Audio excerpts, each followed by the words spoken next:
Hello student. आज हम देखेंगे सिंधु घाटी सभ्यता से संबंधित जो भी इम्पोर्टेंट फैक्ट्स हैं उन्हें, और साथ में जो भी क्वेश्चंस आए हुए हैं। ठीक है, तो इस वीडियो में सिर्फ हम देखेंगे सिंधु घाटी सभ्यता का जो इंट्रोडक्शन है, क्योंकि मेरा मकसद है मैं इस वीडियो को 5 मिनट से ज़्यादा ना ले जाऊँ। ठीक है, तो इसका सबसे पहले टाइम देख लेते हैं, क्योंकि कभी कभी टाइम भी पूछ लिया जाता है। तो इसका टाइम है 2300 ईसा पूर्व से 1700 ईसा पूर्व तक। ठीक है, कितना है? 2300 ईसा पूर्व से 1700 ईसा पूर्व तक। आपको जो है इसका टाइम अलग अलग किताबों में अलग अलग भी मिल सकता है, लेकिन सबसे जो अप्रोप्रिएट है वो यही है, 2300 बीसी से 1700 बीसी तक। ठीक है, फिर देखते हैं इसकी जो थी खोज किसने की थी। तो 1826 में चार्ल्स मैसन ने पहली बार इस सभ्यता को खोजा था। फिर दूसरा जो फैक्ट है वो है 1921 में दयाराम साहनी नामक एक व्यक्ति थे, उन्होंने यहाँ पे उत्खनन कार्य किया था।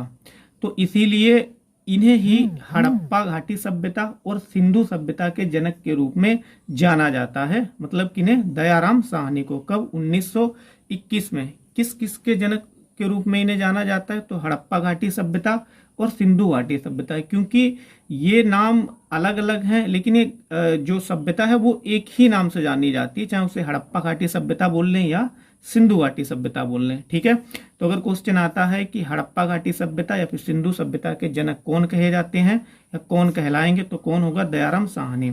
कभी कभी ईयर भी पूछता है, तो हमको ईयर भी ध्यान रखना है, 1921। फिर है इसी सभ्यता में पहली बार कांसे का प्रयोग किया गया था। किसका? कांसे का। तो इसीलिए इसे हम कांस्य युगीन सभ्यता भी बोलते हैं। वो रीजन मैंने बता दिया है, क्योंकि यहाँ पे सबसे पहले कांसे का यूज किया गया था। फिर इससे संबंधित कुछ और भी जानकारी है, वो भी थोड़ा सा देख लेते हैं।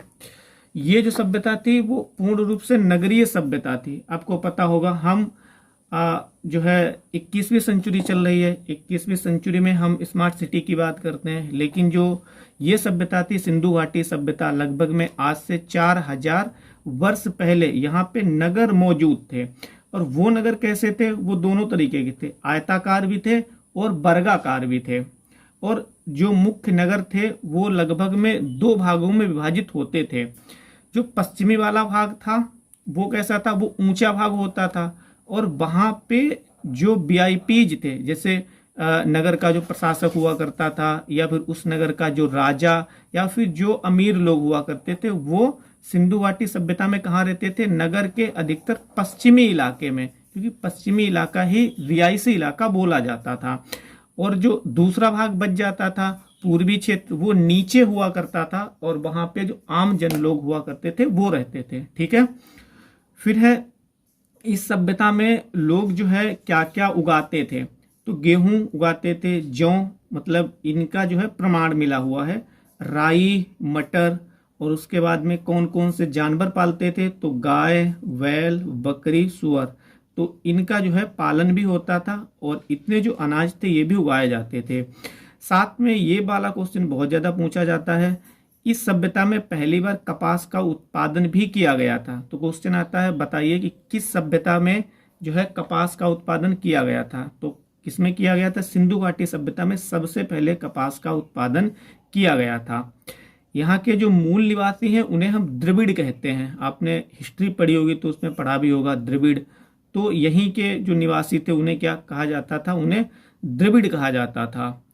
फिर यहाँ जो नगर थे वहाँ पे मार्केट्स भी लगती थी, बाजारें भी लगती थी, दूर दूर के व्यापारी आते थे मार्केट करने के लिए। तो यहाँ की जो मोहरें थी, मतलब मार्केट जैसे करेंसी जो होती है इस समय की, तो वहाँ की जो करेंसी थी वो स्टेराइट या स्टेटाइट की बनी होती थी। एक तरीके का ये पत्थर हुआ करता था।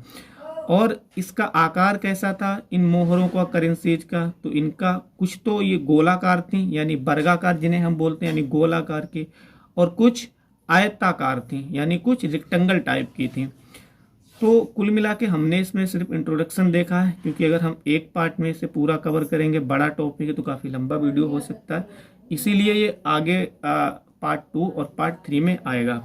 नेक्स्ट पार्ट में हम क्या देखेंगे, ये बहुत ज़्यादा इंपॉर्टेंट है, कौन से नगर की खोज किसने की? जैसे एक हड़प्पा है तो दयाराम साहनी ने इसकी खोज की थी, और ये रावी नदी के तट पर स्थित है।